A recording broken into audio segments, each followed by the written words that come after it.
রোজা রেখে যে ব্যক্তি মিথ্যা কথা, মিথ্যা কাজ মানে পাপ কাজ, অন্যায় কাজ ছাড়তে পারলো না, তার না খেয়ে থাকা, না পান করে থাকাতে আল্লাহর কিছু যায় আসে না। তার ওই রোজার আল্লাহর কোনো প্রয়োজন নাই। এটা জাস্ট উপোস, এটা জাস্ট অনাহার, জাস্ট আমি পানি খাইনি, আমি খাবার দাবার গ্রহণ করিনি, দ্যাটস ইট, এতটুকুই। এটা আল্লাহর কিছু যায় আসে না। এটার কোনো সিগনিফিকেন্স আল্লাহ তাআলার কাছে নাই যে রোজাও রাখলো আবার মিথ্যাও বলে, রোজাও রাখলো আবার গীবত করতেছে, রোজাও রাখে অন্যের জন্য অকল্যাণ কামনা করে, রোজাও রাখে খারাপ কাজ করতেছে, নিষিদ্ধ কাজগুলো করতেছে। তাহলে এই রোজা রাখা না রাখার সময় এই রোজায় কোনো ফায়দা নাই।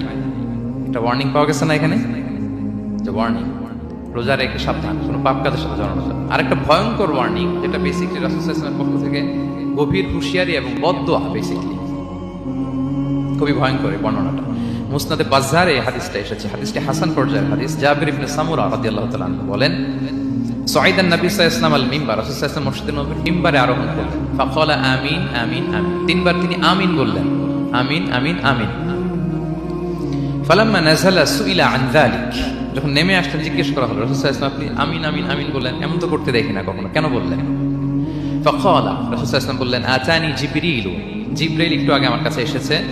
ওয়াকাল, এবং বলেছে, রহিমা আনফুমরিইন আদরাকা রমাদানা ফালাম ইউগফার লাহ, ওই ব্যক্তির ধ্বংস হোক যে রমাদান পেল কিন্তু নিজের জীবনের গুনাহ ক্ষমা করাতে পারল না।